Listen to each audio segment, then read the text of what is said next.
বৌমা, বৌমা, বেলা কটা বাজে? কি হয়েছে? বলি চাটা কখন খাবো? কেন, আপনার কি মুখ নেই? চাটা কি আপনি আমার মুখ দিয়ে খাবেন?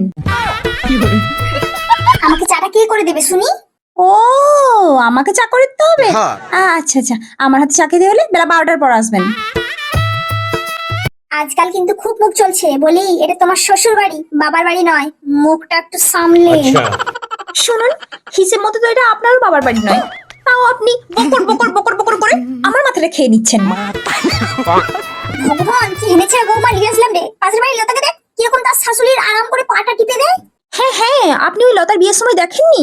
ও শাশুড়ি ওকে 10 গ্রামের গয়না বানিয়ে দিয়েছে। আপনি কি দিয়েছেন? 3 গ্রামের একটা আংটি, যাবার একবার পরলেই ভেঙে যায়। গয়না সব মেয়েকে দিয়েছেন, বয়সকালে গোটা মেয়েকে দিয়েই পরিষ্কার করিয়ে নেবেন।